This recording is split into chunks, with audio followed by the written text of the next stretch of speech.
하나만 더 하고 이 질문을 이제 그만할게요.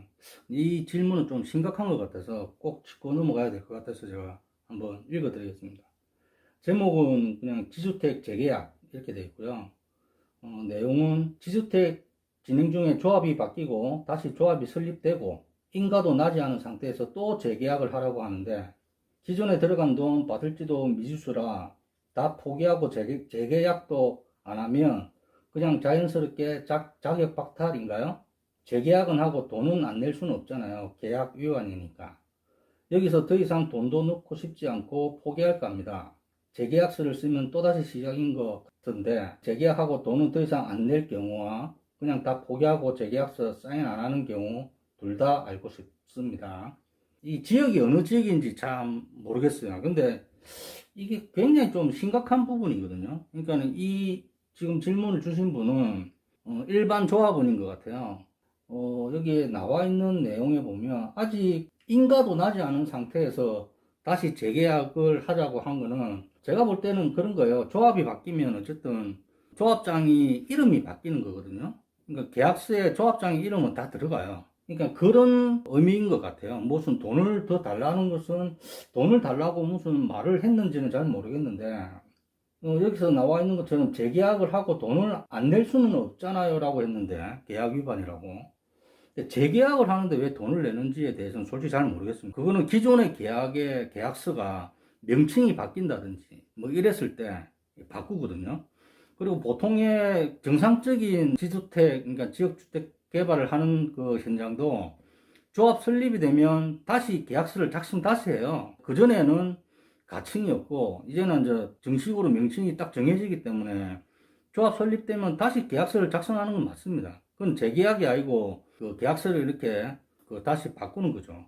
그런 개념인데 그런 개념하고 비슷한 것 같기는 해요. 제가 이렇게 들어보면. 그래서 이런 것들이 왜 돈을 안 낼 수가 없잖아요라고 이렇게 말씀하셨는지는 잘 모르겠네요. 돈을 내라고 하는 이유에 대해서 일단은 언급이 없습니다. 재계약을 하면 무조건 내는 경우는 아닌 것 같은데, 제가 볼 때는. 근데 이제 그 중요한 거는 이분이 그 너무 기다릴 여력이 없대요. 긴 시간 동안 버틸 여력도 없고, 이런 것들이 이제 굉장히 큰 지주택에 대한 이미지가 실추되는 거죠. 이분은 얼마나 욕을 많이 하겠습니까? 이런 것들이 조합에서 우리끼리 하는 얘기지만 정치를 잘 못하는 거예요. 그러니까는 일도 잘 못하는 거고, 대행사에서도 일을 못하는 케이스라고 보면 되고요. 조금만 신경 쓰면은 기존에 분양을 받았던, 그러니까 계약을 했던 조합원들이 조금이라도 더 이렇게 실망감을 안 줄 수 있는 그런 시스템으로 이렇게 할 수 있거든요. 근데 그런 거를 안 해요. 왜 안 하는지는 잘 모르겠어요. 제가 알기로는 뭐 누구나 그건 다 아는 거예요. 대행사의 그 이익 기준이라는 것은 그냥 딱 그 수수료예요. 그 업무 대행비 있죠? 그거는 뭐 누구나 다 아시잖아요. 업무 대행비가 뭐 작은 데는 1,000만 원도 되고요. 뭐 1,200, 1,500 뭐 이렇게 업무 대행비라는 게 있어요. 그게 뭐 분양가에 포함되는 거기 때문에 그 세대당 그렇게 되는 거기 때문에 중요한 거는 업무 대행사에 딱 일한 대가는 딱 그거밖에 없습니다. 다른 대가는 없습니다. 지주택 조합이라는 게 비영리 단체거든요. 비영리 단체. 그래서 이익이 발생되면 안 돼요. 그게 항상 그 사업 계획서를 작성할 때 빵빵이라고 하거든요, 우리는. 그 공사비하고 뭐 이렇게 다 포함을 시켜서 부대 운영비하고 뭐 다 포함시키고, 그리고 신축 세대수가 분양이 되는 그런 분양가들 이런 것들이 다 제로가 돼야 된다는 거죠. 그렇게 맞추거든요. 비영리 단체이기 때문에.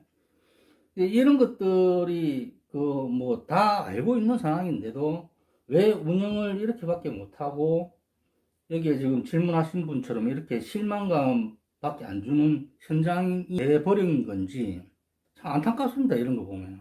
이런 한 현장들 때문에 사람들이 지주택에 대한 이미지를 안 좋게 본다는 거죠. 근데 이분이 여기서 말씀하시는 게 다 이거는 그 조합에다가 물어볼 내용이에요. 조합에 직접 그 전화를 하셔가지고 재계약을 하게 되면은 뭐 어떤 조건들이 있는지 돈을 내야 된다고 하면은 왜 내야 되는지에 대해서 정확하게 여쭤보고요. 물어보고요. 조합에다 전화를 하셔서. 그리고 뭐 내가 포기를 하게 되면 상황이 어떻게 되는 건지. 그렇게 되면 나는 뭐 탈락이 되는 건지. 그런 것들을 직접적으로 그 조합에다가 물어보십시오. 그게 제일 빠른 방법이고요. 거기에 대해서 조금 개인적으로 생각할 때 이거는 불이익이 좀 있는 것 같다. 뭐가 불합리하다. 라는 판단이 섰을 때 그럴 때는 변호사하고 한번 상의를 한번 해보시고요.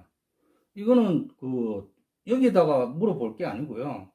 조합에다 직접 물어보셔야 됩니다. 직접 물어보셔서 그 사람들이 무슨 얘기를 하는지, 어떤 식의 답변을 하는지, 그걸 정확하게 받아 적든지 뭐 녹음을 하든지 해서 어쨌든 전문가한테 물어보는 게 가장 빠른 방법이라고 뭐 저는 개인적으로 생각합니다. 간단하게 하나만 더 짚고 바로 넘어가겠습니다. 제목이 원주민이 주체가 되는 지주택 이렇게 돼 있고요. 지주택은 보통 땅을 매입해서 하는 사업이니 어렵고 오래 걸린다고 하는데 땅 매입 없이 원주민이 주체가 되어 지주택을 그나마 좀 안전한 편인가요? 지주택을 하는 경우 그렇지 않으면 지주택은 무조건 위험한 건가요? 뭐 이렇게 이제 여쭤보셨는데 댓글에는 이런 것들이 좀 있습니다.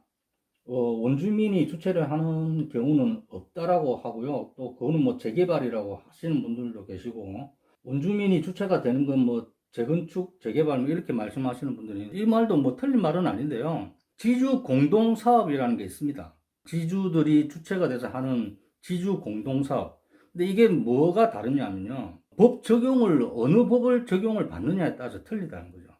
이 법 적용을 주택법으로 하느냐 아니면 도정법, 그러니까 도시 및 주거환경정비법으로 사업을 진행해 나가느냐 어떤 걸로 하느냐에 따라서 성격이 달라집니다. 이걸 먼저 어떤 법으로 진행을 하는지 먼저 알아보시는 게 중요하고요. 지주 공동사업은 뭐 여러 군데서 합니다. 저도 경험이 있고요. 지주 공동사업이라는 게 지주분들이 모여서 주체가 그렇게 되고요. 보통의 경우는 지분제예요. 지분제. 내가 지금 땅이 몇 평인데 이 몇 평에서 아파트를 짓게 되면 어떻게 해 주겠다. 뭐 이런 걸 갖다가 처음부터 정하고 가는 거죠. 그게 지주 공동사업일 경우가 상당히 많고요. 이렇게 도급제로 하는 경우가 극히 좀 드물어요. 지주 공동사업. 제 경험상으로는 빌라촌이 있어요. 빌라촌이 좀 그런 경우가 많아요.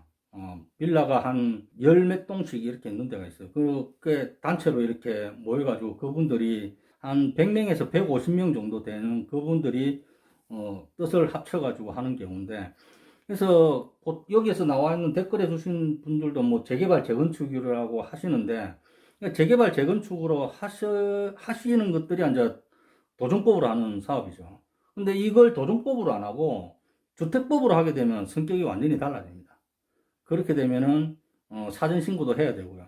그러니까 어떤 법을 적용을 받고 그 법에 따라서 사업 진행을 하느냐 그게 가장 중요하다. 그 부분을 먼저 알아보시라. 그걸 좀 말씀드리려고 간단하게 일단 말씀드렸고요.